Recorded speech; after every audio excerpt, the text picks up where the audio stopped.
We started Anki while we were still in grad school at Carnegie Mellon. We were all studying robotics, AI, machine learning, all these technologies. And then we would just work the whole day on what became our first product. We started with Overdrive.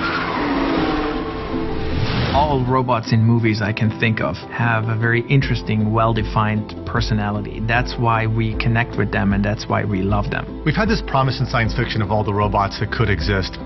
In reality, what we have are robots that have been used for industrial, military, space, and research applications, but very rarely have these technologies reached consumers. There's been very few applications where a robot has really felt like a character that connects with humans around it. For that, you really need artificial intelligence and robotics. That's been the missing key.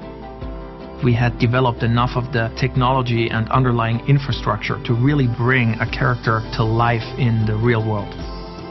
It brings together all of these backgrounds and areas of expertise that have never coexisted in one company.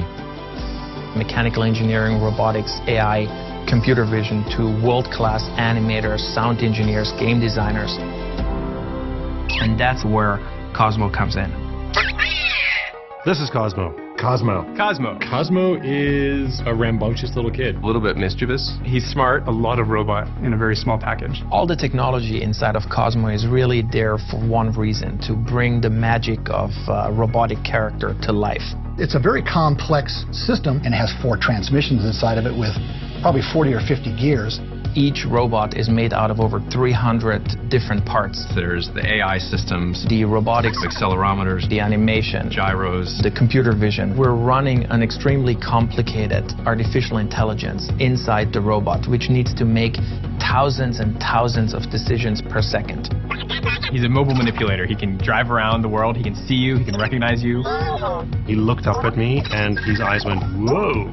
And I was like, wow, he just recognized me. It gives you goosebumps because you realize that this is a little character who actually understands who you are and what role you play in his world.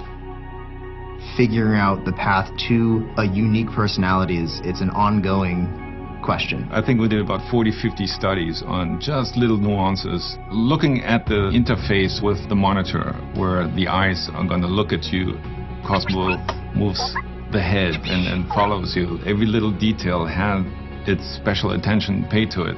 We literally have a rigged up version of Cosmo in Maya where our animators can animate him using the exact same techniques that they would use for digital characters. Except the output isn't rendered. The output is actually Cosmo behaving in the real world. We've been looking for ways to make it either feel more organic, more imperfect, so that it feels more animated.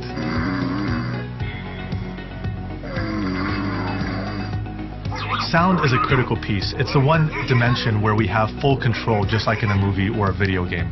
We're building his procedural voice system. We're doing all these things so that as you interact with Cosmo, he becomes his own thing. One of the things that makes Cosmo so surprising and so lovable is that he defies your expectations. We're creating something that really does feel like it's part of the family. Those are the moments we usually don't share with machines or robots until now. Cosmo is a pioneer for the ability to create characters and tell stories in the real world. With this technology, we can make additional characters with new capabilities, new personalities at a level that we've never seen before.